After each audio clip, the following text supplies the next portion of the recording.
चलिए, हेलो नमस्कार स्वागत है। हेलो नमस्कार स्वागत है आपका आपके YouTube channel future with Ashutosh में। कैसे हो आप सभी? उम्मीद कर रहा हूँ आप अच्छे होंगे और जहां भी होंगे सकुशल होंगे। जैसा कि मैं आपको लूसेंट में फिजिक्स पढ़ा रहा हूँ, आपके लिए एक बेसिक जीएस के लिए, जनरल स्टडीज के लिए मैं फिजिक्स पढ़ा रहा हूँ। ये आपकी हर परीक्षा में जहां पे फिजिक्स पूछा जाता हो, चाहे आप आईएएस पीसीएस में देख लीजिए या एसएससी बैंक में देख लीजिए, चाहे उधर आप सीटेट यूपीटेट में देख लीजिए या आप सुपर टेट वगैरह भी देते होंगे तो भी देख लीजिए, तो आपके लिए सारी जगह पे ये इंपॉर्टेंट होने वाली है। इसलिए मैं आपको फिजिक्स यहाँ पे पढ़ा रहा हूँ। इसका एक पार्ट बन गया है, दूसरा पार्ट है। चलिए देखते हैं बल आघूर्ण के बारे में। बल आघूर्ण क्या है? ठीक है, बल आघूर्ण के बारे में, मोमेंट ऑफ फोर्स। मैंने कहा था बल द्वारा एक पिंड को अपनी अक्ष के परितः घुमाने की प्रवृत्ति को बल आघूर्ण कहते हैं। जैसे ये कोई पिंड है, उसको अपनी अक्ष के परितः, अक्ष क्या होता है? उसके बीचों बीच, उसके केंद्र की तरफ से लंबवत अगर एक रेखा खींची जाए, काल्पनिक रेखा, उसी को कहा जाता है अक्ष। ठीक है, उन्हीं को कहते हैं। यानी बल आघूर्ण जो होगा, बल गुणे आघूर्ण भुजा, यानी बल गुणे भुजा होगी।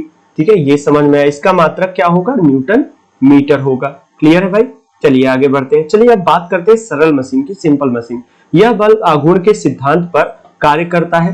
बल आघूर्ण के सिद्धांत पे कार्य करेगा, जैसा कि आपको दिख ही रहा है स्क्रीन पे। थोड़ा सा पेन की थिकनेस कम कर लिया जाए। हाँ, बल आघूर्ण पे करेगा। सरल मशीन ऐसी युक्ति है जिसमें किसी सुविधाजनक बिंदु पर बल लगाकर किसी अन्य बिंदु पर रखे हुए भार को उठाया जाता है, जैसे उत्तोलक, घिरनी, आनत तल, स्क्रू जैक। ठीक है, आगे बढ़ते हैं। उत्तोलक क्या होता है? जिसको लीवर कहते हैं। उत्तोलक एक सीधी या टेढ़ी दृढ़ छड़ होती है। सीधी या टेढ़ी दृढ़ छड़ को कहते हैं। छड़ जो है जिसके आधार पे आप, जैसे यहाँ पे कोई सामान उठाना है तो ऐसे लकड़ी लगा के आप यहाँ पे बल लगा के इसको आसानी से उठा सकते हैं। ठीक है, उत्तोलक इस लकड़ी को, इस छड़ को कहा जाएगा। आलंब क्या है? जिस निश्चित बिंदु के चारों ओर उत्तोलक की छड़ स्वतंत्रता पूर्वक घूमती है उसे आलंब कहते हैं। ये जो मैंने बनाई है ये वाला भाग आलंब कहलाएगा। ठीक है, आयास क्या है? उत्तोलक के उपयोग में लाने के लिए उस पर जो बल लगाया जाता है उसे आयास कहते हैं। जो बल लगाया जाता है उसी को आयास कहते हैं। भार क्या है? उत्तोलक के द्वारा जो बोझ उठाया जाता है तथा उसकी रुकावट हटाई जाती है उसे भार कहते हैं। चलिए आगे देखते हैं, आगे बढ़ते हैं। आगे बात कर रहे हैं यहाँ पे जी, यहाँ पे हो गया। नेक्स्ट पेज पे चलते हैं। ठीक है, उत्तोलक के प्रकार। उत्तोलक तीन प्रकार के होते हैं। प्रथम श्रेणी उत्तोलक, द्वितीय श्रेणी उत्तोलक और तृतीय श्रेणी उत्तोलक। बहुत इंपॉर्टेंट हो जाता है किसी भी परीक्षा में जहां पे उत्तोलक पूछा जाएगा, ऐसे पूछते हैं। इस वर्ग के उत्तोलक में आलंब, आयास ई तथा भार के बीच में आता है। आलंब जो होता है वो दोनों के बीच में आएगा। यानी ये देखिए, यहाँ पे आप भार रखोगे, ये रखा जाएगा आलंब, और इधर आप आलंब वो भार लगाओगे, यानी आयास लगाओगे, जिसको बल कहते हैं, फोर्स कहते हैं। फोर्स आप इधर लगाओगे या उठाओगे या ऐसे करोगे। ठीक है, जैसे कैंची, पिलास, सिंडासी, कील, ठीक है, उखाड़ने वाली मशीन, शीश झूला, साइकिल का ब्रेक, हैंड पंप, इसके प्रथम श्रेणी के उत्तोलक कहे जाते हैं। कैंची बहुत बार पूछा गया है, हर परीक्षा में ये पूछा जाता है। द्वितीय श्रेणी के उत्तोलक क्या होगा? जिसमें आलंब एफ व आयास ई के बीच में भार रखा जाता है, जैसे सरौता। सरौता में देखिए इसका ये वाला भाग में आलंब रखा गया है, यहाँ फिक्स किया गया, लास्ट वाला पॉइंट फिक्स किया गया, और देखिए भार भी इधर रहता है जिसको तोड़ना रहता है, और बल इधर लगता है। ठीक है, तो ये इस तरीके की जो श्रेणी आती है, इस तरीके के उत्तोलक को द्वितीय श्रेणी के उत्तोलक में रखा जाता है। जैसे सरौता सबसे अच्छा उदाहरण है इसका। सरौता या नींबू निचोड़ने वाली मशीन या एक पहिए वाला कूड़ा ढोने की गाड़ी। तृतीय श्रेणी के उत्तोलक में क्या आएगा? इस वर्ग के उत्तोलक में आलंब एफ, भार डब्ल्यू के बीच में आयास होता है, जैसे चिमटा। चिमटा में देखिए क्या होता है? लास्ट सिरा फिक्स्ड होता है। भार को, जो मैं भार कह रहा हूं, भार को इधर रखते हैं और बल यहां पे लगाते हैं, बल इधर लगाते हैं, जैसे चिमटा, मनुष्य का हाथ। ठीक है, गुरुत्वीय केंद्र के बारे में देखते हैं। किसी वस्तु का गुरुत्वीय केंद्र वह बिंदु होता है जहां वस्तु का समस्त भार कार्य करता है। यानी कोई भी पिंड है, उसका गुरुत्वीय केंद्र उसे कहेंगे जहां से उस पे उसका समस्त भार कार्य कर रहा है, चाहे वो जिस स्थिति में रखा हो। वस्तु का भार गुरुत्व केंद्र से ठीक नीचे की ओर कार्य करता है। जैसे देखिए एक पिंड बनाता हूं, जैसे आपने फिजिक्स में कभी देखा भी होगा, तो यहाँ पे ये देखिए, जैसे मैं यहाँ पे एक पिंड बनाऊं, हाँ इतनी जगह मिल रही है, जैसे एक पिंड है, पिंड के नीचे की तरफ ऐसे mg लिखा हुआ आपको देखने को मिलेगा। यही है ये जो पॉइंट जहां पे मिलता है, जहां से ये भार कार्य करेगा, उसी को कहते हैं गुरुत्वीय केंद्र। संतुलन के प्रकार, संतुलन 3 प्रकार के होते हैं, स्थायी, अस्थायी और उदासीन। स्थायी संतुलन, यदि किसी वस्तु को उसकी संतुलन की स्थिति में थोड़ा विस्थापित किया जाए तो बल हटाते ही पुनः वह पूर्व स्थिति में आ जाएगा, जिसे अस्थायी। याद होगा जो बचपन में खिलौना खेलते थे जिसको गिराने का प्रयास करिए वो गिरता नहीं है, उसको अस्थायी संतुलन यानी स्टेबल इक्विलिब्रियम में रखा जाता है। अस्थायी संतुलन क्या होगा? अस्थायी संतुलन में थोड़ा सा विस्थापित करके छोड़ने पर वह पुनः स्थिति पर ना आ पाए, उसे अस्थायी संतुलन कहते हैं। जैसे कोई रखी हुई वस्तु है जिसको आप हटा देंगे तो वो दोबारा अपने स्थान पर नहीं आएगी। उदासीन संतुलन, यदि वस्तु का संतुलन स्थिति से थोड़ा सा विस्थापित करने में उसका गुरुत्वीय केंद्र उसकी ऊंचाई पर बना रहता है तथा छोड़ देने पर वस्तु नई स्थिति में संतुलित हो जाता है, उसे उदासीन कहेंगे। जैसे किसी बाल को आप धक्का दे दीजिए, वो थोड़ी देर बाद अपने आप स्टेबल हो जाता है। स्थायी संतुलन की शर्तें, पहला, वस्तु का गुरुत्वीय केंद्र आधिकारिक नीचे होना चाहिए। दूसरा, गुरुत्वीय केंद्र से होकर जाने वाली ऊर्ध्वाधर रेखा वस्तु के आधार पर गुजरनी चाहिए। अब देखते हैं कार्य, ऊर्जा और शक्ति। कार्य क्या होता है? कार्य क्या होता है? बल, कार्य की माप करने के लिए बल तथा बल की दिशा में किए गए विस्थापन के गुणनफल को कार्य कहते हैं। बल तथा बल की दिशा में किए गए विस्थापन को, जैसे कोई पिंड रखा है, इसमें मैंने F फोर्स लगाया, मान लो ये इधर x दूरी पे चला गया, x दूरी पे चला गया F फोर्स से, तो इसका जो W होगा यानी कार्य होगा, क्या होगा? F इंटू एक्स, ठीक है, F इंटू एक्स, ठीक है। चलिए ऊर्जा की बात करते हैं, ये आपके काम की चीजें नहीं, अगर आपको देखना है तो cos थीटा लगा दीजिए। ऊर्जा की बात करें, किसी वस्तु की कार्य करने की क्षमता को ऊर्जा कहते हैं। जैसे ऊर्जा की बात करूंगा जब मैं, कार्य करने की क्षमता को ऊर्जा कहते हैं, ठीक है। इसी को शक्ति भी कहा जाता है। कार्य द्वारा प्राप्त ऊर्जा यांत्रिक ऊर्जा कहलाती है। यह 2 प्रकार की होती है, गतिक ऊर्जा और स्थितिज ऊर्जा। गतिक ऊर्जा का फॉर्मूला यह होता है, जब कोई वस्तु गतिमान रहती है तो उसमें इतनी ऊर्जा होती है, हाफ mv², जहां m क्या है? मास ऑफ द मास है, मास मतलब द्रव्यमान है। m से द्रव्यमान को शो करेंगे और v से वेलोसिटी को शो करेंगे, वेलोसिटी यानी हम वेग को शो करेंगे, ठीक है। आगे बढ़े भाई, चलिए, मुझे उम्मीद है आपको पसंद आ रहा होगा सेशन।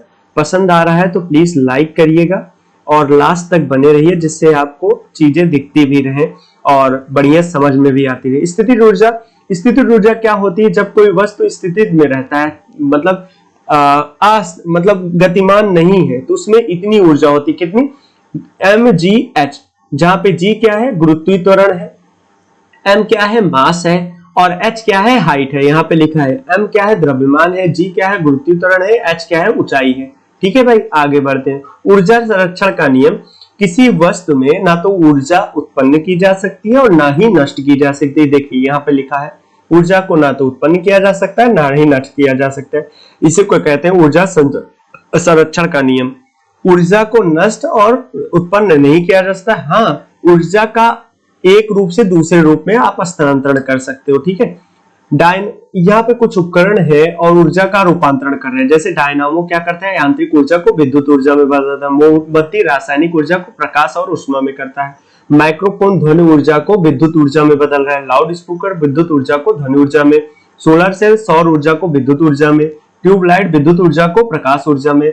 विद्युत मोटर विद्युत ऊर्जा को यांत्रिक ऊर्जा में। विद्युत बल्ब विद्युत ऊर्जा को प्रकाश और ऊष्मा में। विद्युत सेल रासायनिक ऊर्जा को विद्युत ऊर्जा में। सितार यांत्रिक ऊर्जा को ध्वनि ऊर्जा में, ठीक है। संवेग संरक्षण का नियम, संवेग संरक्षण का नियम आपको पढ़ने की आवश्यकता नहीं है। P बराबर होता है, संवेग लिखते हैं, P को संवेग, P मतलब संवेग है, और इसका होता है फॉर्मूला mv, ठीक है। अगर आप काइनेटिक एनर्जी को देखेंगे यानी गतिक ऊर्जा को देखेंगे तो ये होगा p²/2m, ठीक है। शक्ति के बारे में देखते हैं। कार्य करने की दर को शक्ति कहते हैं, ठीक है।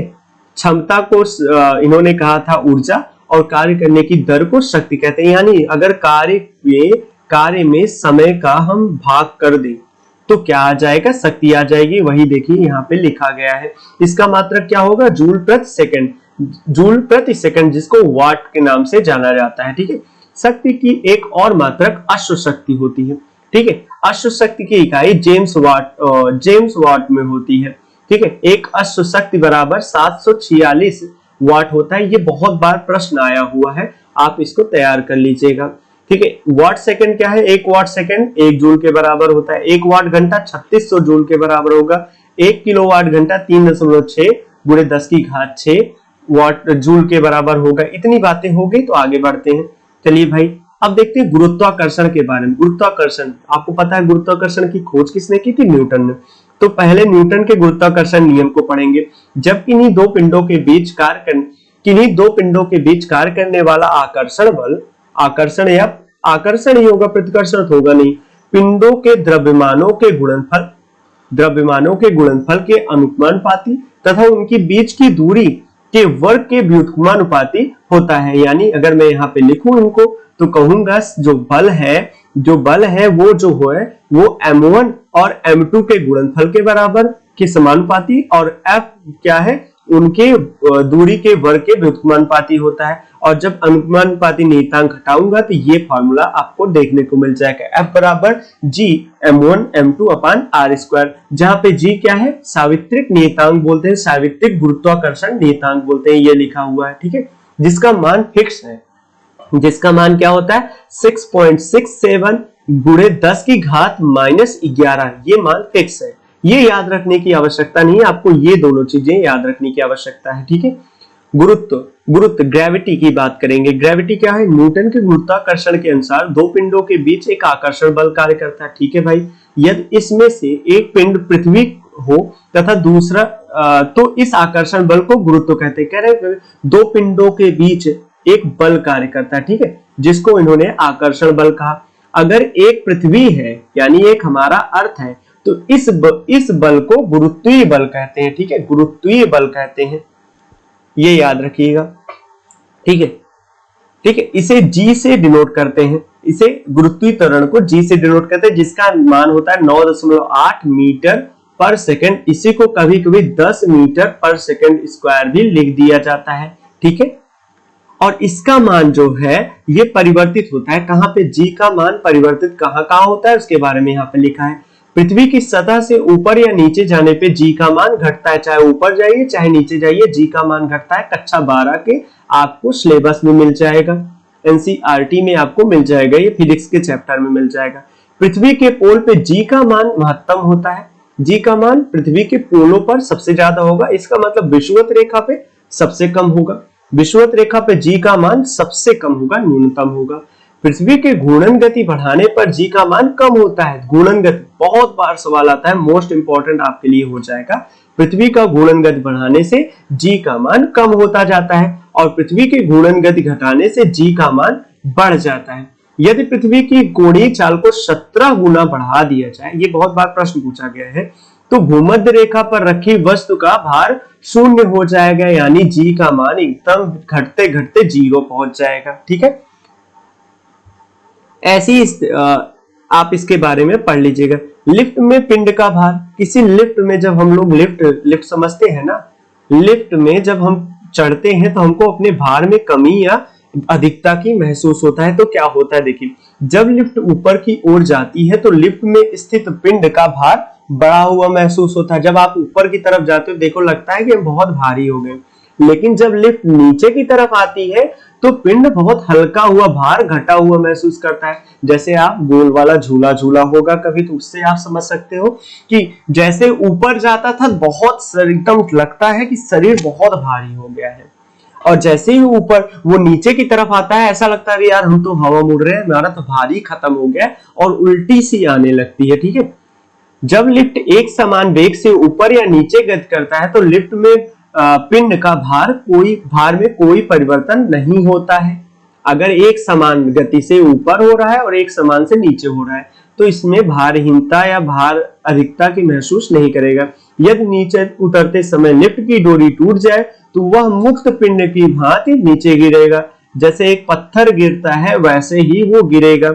ऐसी स्थिति में लिफ्ट का भार लिफ्ट के अंदर चीजों का भार शून्य हो जाएगा, यानी भारहीनता की स्थिति उत्पन्न होगी। यदि लिफ्ट के नीचे उतरते समय लिफ्ट का त्वरण गुरुत्वीय त्वरण से अधिक हो तो लिफ्ट में स्थित उसकी फर्श से उठकर उसकी छत पे चला जाएगा। कोई पिंड है जैसे बहुत ज्यादा है तो वो छत की तरफ चला जाएगा। हॉलीवुड मूवीज देख लो, आपको समझ में आ जाएगा। ठीक है, आए दिन इसमें दिखती रहती है। चलिए केपलर के नियम के बारे में, ग्रहों की गति के संबंधित केपलर का नियम देखते हैं। प्रत्येक ग्रह सूर्य के चारों ओर दीर्घवृत्ताकार गति करता है। किसमें करता है? दीर्घवृत्ताकार। केपलर कह रहे हैं परिक्रमा करता है। सूर्य ग्रह की कक्षा के एक फोकस बिंदु पर स्थित है। प्रत्येक ग्रह का क्षेत्रीय वेग होता है। एरियल वेलोसिटी को उन्होंने समझाया था। एरियल वेलोसिटी से मतलब समझते हैं आप? देखिए यहाँ पे मैं बना रहा हूं, जैसे ये देखिए, ये एक मैं सूर्य को इतना पॉइंट से बना रहा हूं, यहाँ पे पृथ्वी चल रही है और यहाँ पे पृथ्वी चल रही है। इनके द्वारा एक थीटा कोण को चलने में समय लगेगा, यानी यहाँ पे वेग में बात करूंगा तो एरियल वेलोसिटी का मतलब यही है कि थीटा कोण को चलने में समय लेगा। ठीक है, तो यहाँ पे एरियल मतलब कोणीय वेग की बात करेंगे। ठीक है, क्षेत्रीय वेग या कोणीय वेग की बात करेंगे। क्षेत्रीय वेग मतलब ये है कि ये जो एरिया कवर कर रहा है इसी को कहते हैं क्षेत्रीय वेग। इतना एरिया ही फिक्स्ड चलेगा। ठीक है, जब ग्रह सूर्य के निकट होता है तो उसका वेग बढ़ जाता है और जब वह दूर जाता है तो उसका वेग कम हो जाता है। ये याद कर लीजिए आप लोग, बहुत इंपॉर्टेंट है। कक्षा 12 के एनसीईआरटी में आपको सेकंड पेपर 12th में आपको देखने को मिल जाएगा। कभी मौका लगा तो आप लोग देख लीजिएगा। चलिए आगे बढ़ते हैं और आगे आते हैं। सूर्य के चारों ओर ग्रह एक चक्कर जितने समय में लगाता है उसे उसका परिक्रमण काल कहते हैं। क्या कहते हैं? परिक्रमण काल कहते हैं। ये आपके लिए जियोग्राफी बहुत इंपॉर्टेंट है। परिक्रमण काल का वर्ग टी स्क्वायर ग्रह और सूर्य की दूरी के घन के अनुपाती होते हैं, यानी T square is directly proportional to R cube. यहाँ पे ये चीजें लिखी गई हैं। ठीक है, अर्थात सूर्य से अधिक दूर के ग्रहों का परिक्रमण काल भी अधिक होता है। ठीक है, ये चीजें आपने देखी होगी। ये नोट आपको बहुत इंपॉर्टेंट है। आईएयू ने 2006 में, यहाँ पे लिखा नहीं है, 2006 में अंतरराष्ट्रीय ग्रह संघ बना, जिसमें बैठक में प्लूटो यानी यम ग्रह को ग्रह की श्रेणी से हटा दिया गया। यही चीज लिख रहे हैं, ग्रह की श्रेणी से निकाल दिया। इसे अब दूरस्थ ग्रह अब इसे प्लूटो को अब जो सबसे बाहरी जो पिंड घूमते हैं स्वतंत्र पिंड, जिसको केपलर पेटी कहते हैं, केपलर पेटी का एक पिंड माना गया ग्रह इसको, प्लूटो को। इसलिए अब सबसे दूरस्थ ग्रह कौन सा है? नेपच्यून यानी वरुण है। ठीक है, ये आपको जियोग्राफी में बार बार मिला होगा। उपग्रह के बारे में, उपग्रह क्या होता है? किसी ग्रह के चारों ओर परिक्रमा करने वाले पिंड को ग्रह का उपग्रह कहते हैं, जैसे चंद्रमा। ठीक है, और कई किताब वाले इसको चंद्रमा नाम से भी कहते हैं कि ये इस ग्रह का चंद्रमा है। उपग्रह का कक्षीय चाल, उपग्रह का कक्षीय चाल उसकी पृथ्वी के तल से ऊंचाई पर निर्भर करता है। उपग्रह पृथ्वी तल से जितना अधिक दूर होगा उतनी ही चाल कम होगी। ये याद रखिएगा, जितनी दूर होगा उतनी चाल कम होगी। उपग्रह का कक्षीय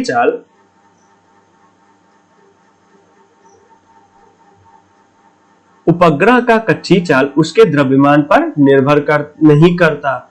कक्षीय चाल उसके द्रव्यमान पर निर्भर नहीं करता। ये आपसे पूछ सकता है, ये इंपॉर्टेंट सीरीज में मैं लगा दे रहा हूं। ठीक है, यहाँ पे उपग्रह का परिक्रमण काल,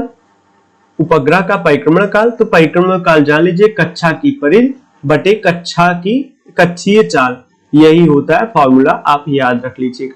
उपग्रह का परिक्रमण काल भी केवल उसकी पृथ्वी तल से ऊंचाई पर निर्भर करता है। केवल उसकी पृथ्वी, यहाँ पे एक शब्द है, केवल उसकी पृथ्वी तल से ऊंचाई पर निर्भर करता है। ठीक है, ये बहुत इंपॉर्टेंट हो जाता है। यहां से आपके चाहे जिस परीक्षा की तैयारी करते हो, आपके प्रश्न आने के चांसेस बन जाते हैं। उपग्रह जितना अधिक दूर होगा उतना ही अधिक परिक्रमण काल होगा। ठीक है, और उतना ही धीरे चलेगा। मैंने क्या कहा था? जितना दूर होगा, यहाँ पे देखिएगा, जितनी दूर होगा उतना ही अधिक। उपग्रह पृथ्वी तल से जितना अधिक दूर होगा उसकी चाल उतना ही कम होगी। और यहाँ पे वही चीज लिख रहे हैं कि उपग्रह जितना दूर होगा चाल कम हो जाएगा, समय ज्यादा लेगा, इसलिए अधिक परिक्रमण काल होगा। ठीक है, उपग्रह का परिक्रमण काल उसके द्रव्यमान पर निर्भर नहीं करता। सीधी बात है, फिर से रिपीट हो गया। पृथ्वी को अति निकट चक्कर लगाने वाले उपग्रह का परिक्रमण काल लगभग 1 घंटा 24 मिनट है। ठीक है, 1 घंटा 24 मिनट है। उपग्रह के माने में ये कृत्रिम उपग्रह की बात कर रहे हैं, कृत्रिम उपग्रह की बात कर रहे हैं। सैटेलाइट मतलब कृत्रिम उपग्रह, सैटेलाइट, सैटेलाइट जैसे यूएसए ने डाला है, हम लोग डालते हैं, नासा है यूएसए का और हमारा इसरो है। भू अस्थायी उपग्रह, भू अस्थायी उपग्रह ऐसा उपग्रह जो पृथ्वी के अक्ष के लंबवत तल में पश्चिम से पूरब की ओर परिक्रमा करता है तथा जिसका परिक्रमण काल पृथ्वी के परिक्रमण काल के लगभग बराबर होता है। मतलब एक स्थान पे वो टिका हुआ महसूस होगा आपको। तो इस तरीके के कहते हैं भू अस्थायी यानी जियो स्टेशनरी सैटेलाइट के नाम से जाना जाता है। ठीक है, भू तुल्यकालिक कक्षा में संचार उपग्रह स्थापित करने की संभावना सबसे पहले आर्थर सी क्लार्क ने देखा था। ठीक है, ये चीजें याद रखिएगा। आर्थर सी क्लार्क ने उपग्रह, देखिए संचार वाले जितने भी उपग्रह हैं उनको किस में रखा जाएगा, भूतुल्यकालिक, भूतुल्यकालिक, यही बात है, भूतुल्यकालिक। ठीक है, पलायन वेग, पलायन वेग की बात, इसके प्रश्न मैंने अभी कुछ दिन पहले एक छोटी मोटी परीक्षा में आया था। छोटी मोटी परीक्षा कहना गलत होगा, शायद सीटेट में एक प्रश्न आया था, आई थिंक सीटेट या यूपी टेट में मैंने इसको फेस किया था, मुझसे किसी ने पूछा था। ठीक है, तो वहां पे आपको देखने को मिल जाएगा। पलायन वेग क्या होता है? पलायन वेग वह न्यूनतम वेग है जिससे किसी पिंड को पृथ्वी की सतह के ऊपर की ओर फेंके जाने पर वह गुरुत्वीय क्षेत्र को पार कर जाता है। यानी कोई पिंड को इस वेग से फेंकिए आप अपने हाथ से कि वो पृथ्वी के गुरुत्वाकर्षण के बाहर निकल जाए, पृथ्वी पर वापस न आए। ठीक है, उसी को कहेंगे पलायन वेग, उसी कहते हैं पलायन वेग। पलायन वेग का मान लगभग 11.2 किलोमीटर पर सेकंड होता है, 11.2 किलोमीटर पर सेकंड होता है। ठीक है, ऑप्शन थे 11.2 किलोमीटर पर सेकंड और एक ऑप्शन था किलोमीटर पर आवर था। इतना कम तो होगा नहीं, बहुत ज्यादा होगा, इससे ही आप अंदाजा लगा सकते हो। उपग्रह के लिए कक्षीय वेग, कक्षीय वेग जो होता है v नॉट से डिनोट कर रहे हैं, v जो होता है कक्षीय वेग GRE के बराबर होगा, under root of GRE। RE क्या है? पृथ्वी की त्रिज्या है। ठीक है, और पलायन वेग क्या होता है? पलायन वेग होता है अंडर रूट ऑफ 2GRE। ठीक है, यानी VE बराबर 2√2 V नॉट होगा, अर्थात पलायन वेग कक्षीय वेग का √2 गुना होता है। ये प्रश्न आया हुआ है, यहां तक कि यूपीपीसीएस ने पूछा हुआ है इसमें। ठीक है, इसलिए यदि किसी उपग्रह का कक्षीय वेग को √2 गुना यानी अर्थात 41% बढ़ा दिया जाए तो वह अपनी कक्षा को छोड़कर पलायन कर जाएगा। यानी अगर कोई सैटेलाइट घूम रही है उसमें मैं उसकी स्पीड को 41% एग्जैक्टली बढ़ा दूं, लगभग 41%, तो वो पृथ्वी पे वापस नहीं आएगा, वो पृथ्वी की कक्षा को पार कर जाएगा।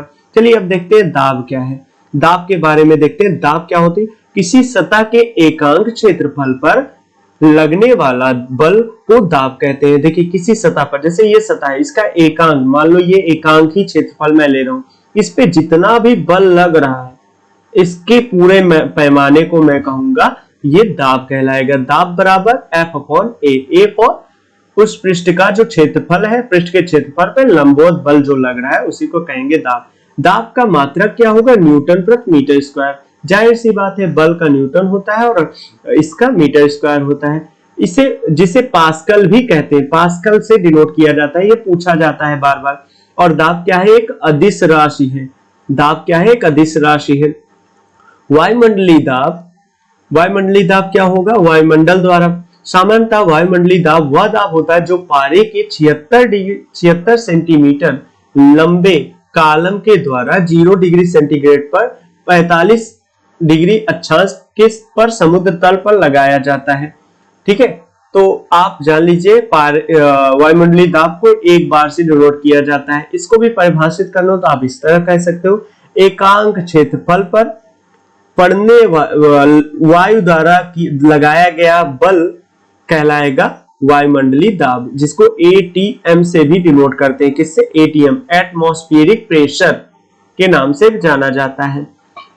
वायुमंडलीय दाब 10 की घात 5 न्यूटन प्रति मीटर स्क्वायर अर्थात 1 बार के बराबर होता है।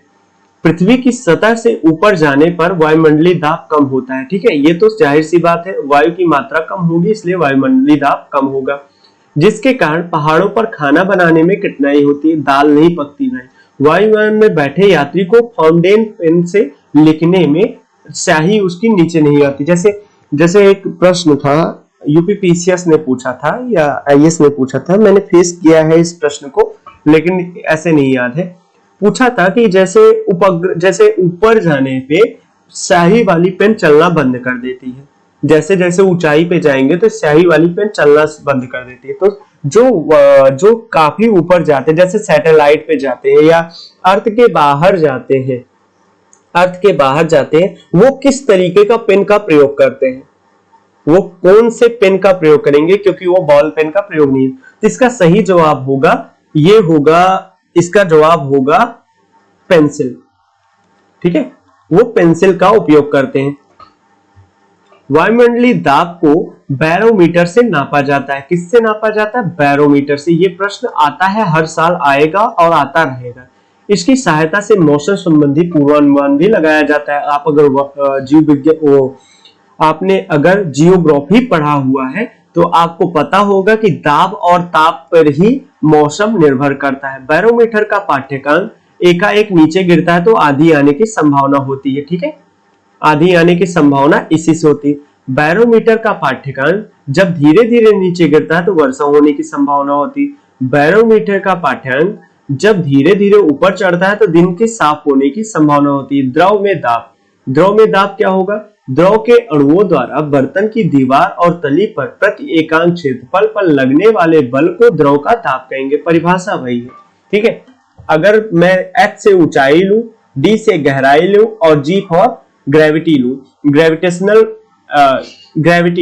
ग्रेविटी ही बोलते हैं G से गुरुत्वाकर्षण को लूं, तो P जो होगा जल द्वारा दाब जो होगा HdG होगा।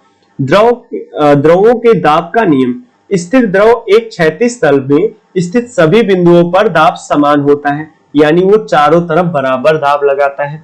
स्थिर द्रव के भीतर किसी बिंदु पर दाब प्रत्येक दिशा से बराबर होता है। वही बात है, रिपीट किया गया है। द्रव के भीतर किसी द्रव पर दाब स्वतंत्र तल से बिंदु की गहराई के अनुपाती होता है। बिल्कुल सही बात है। किसी बिंदु के द्रव का दाब द्रव के घनत्व पर निर्भर करता है। किस पे निर्भर करेगा? द्रव के घनत्व पर निर्भर करता है। घनत्व मतलब जितना ज्यादा भार बढ़ेगा, जितना ज्यादा द्रव्यमान होगा, उस पर निर्भर करेगा। द्रव दाब संबंधी पास्कल के नियम। पास्कल का नियम क्या कहता है भाई? देखते हैं। पास्कल का प्रथम नियम है, गुरुत्वीय प्रभाव को नगण्य माना जाए तो संतुलन की अवस्था में द्रव के भीतर प्रत्येक बिंदु पर दबाव समान होता है, जो पहला भी आपने पढ़ा इसके पहले।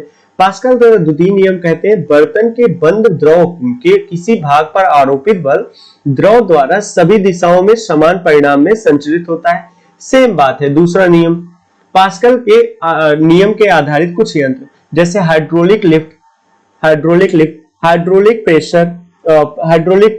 हाइड्रोलिक ब्रेक, जो आप कहते हैं कि डिस्क ब्रेक लगाया गया है, हमारी गाड़ी पे डिस्क ब्रेक है, वही चीज है। द्रव का दाब उस पात्र के आकार पर निर्भर नहीं करता, उस पात्र के आकार पे या आकृति पर निर्भर नहीं करेगा। ये बात आप ध्यान रख लीजिएगा, यहां से प्रश्न भी आते हैं। गलनांक और क्वथनांक पर दाब का प्रभाव। गर्म करने पर जिन वस्तुओं का आयतन बढ़ता है, दाब बढ़ाने पर गलनांक भी बढ़ जाता है। आयतन जिनका गर्म करने पे बढ़ता है उनमें दाब बढ़ाने से गलनांक बढ़ जाता है, जैसे मोम, घी आदि। गर्म करने पर जिस वस्तुओं का आयतन घट जाता है, दाब बढ़ाने पर उनका गलनांक घट जाता है। ठीक है, जैसे बर्फ।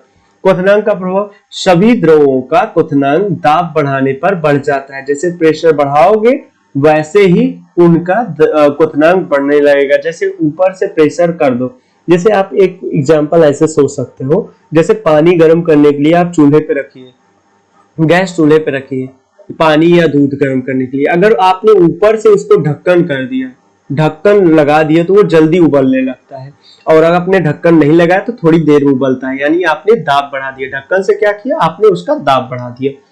उत्प्लावक बल। उत्प्लावक बल क्या होता है? देखिएगा, समझिए।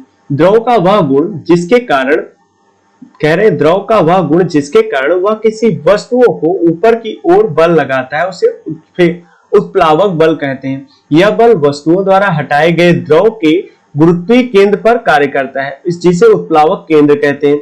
इसका अध्ययन सबसे पहले आर्किमिडीज से किया था। ये बहुत ही इंपॉर्टेंट है। देखिए, जब कोई वस्तु पानी में डाली जाती है, जैसे कोई नाव डाली गई या हम ही कूदते हैं पानी में, तो पानी हमको ऊपर की तरफ, पानी हमारे ऊपर अंदर से बाहर की ओर एक फोर्स लगाता है ना, वही होता है उत्प्लावक बल। ठीक है, और अगर उत्प्लावक बल की गणना करनी हो तो गणना इस प्रकार, जैसे कोई पिंड जल में डाली जाती है तो उत्प्लावक बल के कारण वह उतना ही, जितना भार का पिंड है उतना ही भार की पानी को वापस धकेल देता है, बाहर निकाल देता है। उत्प्लावक बल द्रव में डूबी पिंड के आयतन और द्रव के घनत्व पर निर्भर करता है। ठीक है, घनत्व पर निर्भर करता है। अगर कोई देखिए, प्लास्टिक की बहुत बड़ी बॉल नहीं डूबेगी। अगर 1 किलो की प्लास्टिक की बॉल नहीं डूबती क्योंकि इसका घनत्व कम है, लेकिन 1 किलो की अगर लोहे की बॉल डाल दिया जाए तो वो पानी में एकदम तली में चली जाएगी, नीचे चली जाएगी। पिंड जब द्रव में पूर्णतः डूब जाता है तो उसका उत्प्लावक बल का मान अधिकतम होता है। उत्प्लावक बल का मान ठोस वस्तुओं की प्रकृति और भार पर निर्भर नहीं करता। ठीक है, आर्किमिडीज का सिद्धांत, जब कोई वस्तु किसी द्रव में पूरी तरह या आंशिक रूप से डूबोई जाती है तो उसके भार में कमी का आभास होता है। भार में कमी वस्तु द्वारा हटाई गए द्रव के भार के बराबर होती है। ठीक है, जैसे एक जल है, ये आपने जल भर दिया, ठीक, यहाँ पे कोई वस्तु डालेंगे, जैसे ही डालेंगे इसके भार में कमी लगेगी आपको, और ये भार की कमी जो इसके द्वारा जल निकाला गया है, जल बाहर ढकेल दिया गया है, उस जल की भार के बराबर होगा। ठीक है, यही कहते हैं, आर्किमिडीज ने यही सिद्धांत दिया। प्लमन के नियम, संतुलित अवस्था में तैरने पर वस्तु अपने भार के बराबर द्रव को विस्थापित करती है। ठोस का गुरुत्वीय केंद्र तथा हटाए गए द्रव का गुरुत्वीय केंद्र दोनों एक ही ऊर्ध्वाधर रेखा पर होने चाहिए। घनत्व की बात करें, डेंसिटी क्या होती है? द्रव्य एकांक आयतन पे द्रव्यमान जितना कार्य करता है उसी को कहते हैं घनत्व। जैसे ये रहा एकांक आयतन, आयतन क्या है? 3D में होता है, याद रखिएगा। जैसे ये देखिए, जैसे ये कमरे टाइप का बन गया, ये इस समय जितना द्रव्यमान होगा, अगर ये निश्चित आयतन में जितना द्रव्यमान आता है उस वस्तु का वही घनत्व कहलाता है। इसका मात्रक क्या होगा? किलोग्राम प्रति मीटर क्यूब, किलोग्राम प्रति मीटर क्यूब या किलोग्राम मीटर की पावर -3। ठीक है, आपेक्षिक घनत्व क्या होगा? वस्तु का घनत्व और 4 डिग्री पर पानी का घनत्व, इसको कहते हैं आपेक्षिक घनत्व। ठीक है, आपेक्षिक घनत्व हाइड्रोमीटर में नापा जाता है। हाइड्रोमीटर सामान्य जल की अपेक्षा समुद्री जल का घनत्व अधिक होता है, ध्यान रखिएगा, इसलिए उसमें तैरना आसान होता है। ठीक है, जब बर्फ समुद्र के पानी में तैरती है तो उसका आयतन 1/10 भाग पानी के ऊपर रहता है। ठीक है, ये भी पूछा गया है। किसी बर्तन में पानी भरा है, उस पर बर्फ तैर रही है, जबकि बर्फ पूरी तरह पिघल जाए तो पात्र में पानी की तल बढ़ता है या नहीं?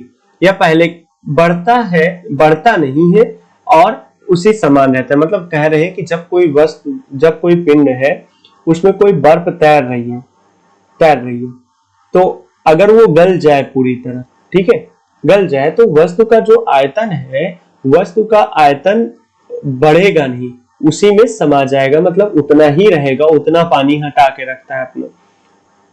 ठीक है, नमक के घोल का घनत्व अंडे के घनत्व से अधिक होता है, इसलिए नमक के घोल में अंडा तैरने लगता है। दूध की शुद्धता दूधमापी यानी लैक्टोमीटर में नापी जाती है। पित्त केंद्र मेटासेंटर्स तैरती हुई वस्तु के द्वारा विस्थापित किए गुरुत्व केंद्र को उत्प्लावक केंद्र कहते हैं। उत्प्लावक केंद्र से जाने वाली ऊर्ध्व रेखा जिस पर गुरुत्व केंद्र पाया जाता है वह प्रारंभिक ऊर्ध्व रेखा को काटती है, जिसे मित्र केंद्र कहते हैं। तैरने वाली वस्तु के अस्थायी संतुलन के लिए शर्तें, मित्र केंद्र गुरुत्वीय केंद्र के ऊपर होना चाहिए। वस्तु का गुरुत्वीय केंद्र हटाए गए द्रव के गुरुत्वीय केंद्र अर्थात उत्प्लावक केंद्र दोनों को एक ही ऊर्ध्वाधर रेखा पे होना चाहिए। आगे चलते हैं भाई, देखते हैं।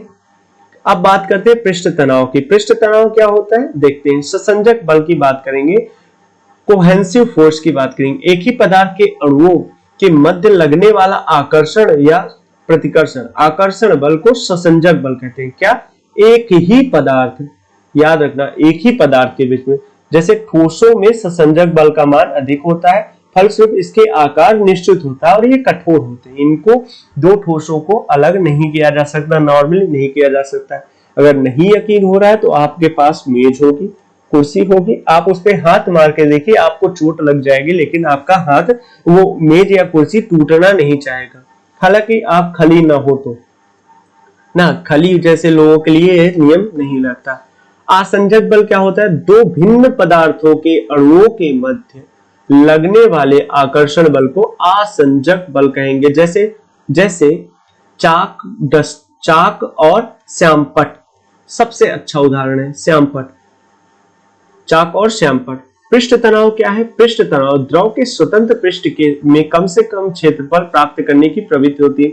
द्रव के स्वतंत्र पृष्ठ का कम से कम क्षेत्रफल प्राप्त करने की प्रवृत्ति, जिसके कारण उसके पृष्ठ पर सदैव तनाव की स्थिति रहती है, वो अपने आप को खींचता रहता है।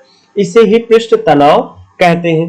किसी द्रव का पृष्ठ तनाव वह बल होता है जो द्रव के पृष्ठ पर खींची गई काल्पनिक रेखा की इकाई लंबाई पर रेखा के लंबवत कार्य करता है।